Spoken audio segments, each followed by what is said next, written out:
Թեև կենտրոնական ընտրական հանձնաժողովը մերժել է Ալյանս կուսակցության ընտրական ցուցակի առաջին համար Տիգրան Ուրիխանյանի գրանցումը, բայց կուսակցության նախագահ հեռավար ներկայացնում է նախընտրական ծրագրերը։ Նրա խոսքով Հայաստանը պետք է դուրս գա մահապատիժն արգելող կոնվենցիայից։ Ասում է, մահապատիժը պետք է վերականգնել պետական դավաճանների համար։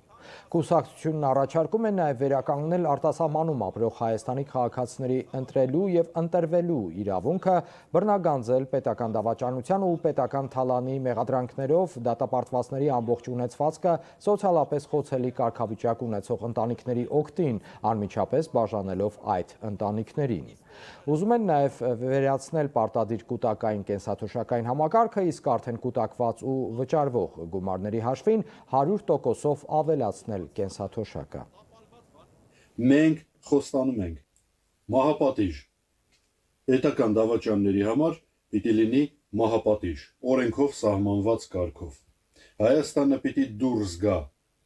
մահապատիժն արգելող կոնվենցիայից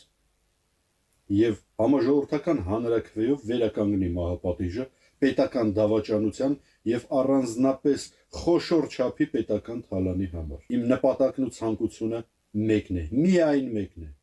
հասնել պետական դավաճաններին պատիժ իրագործելու օրվան։ Խիստ, օրենքով սահմանված կարգով, արդար, բայց չափազանց խիստ պատիժ իրագործելու։ Ես գիտեմ, որ մարդկանց ահռելի մի հատված անհագուրդ ցասումով լցված սպասում է պետական դավաճաններին խիստ պատժի ենթարկելու օրվա։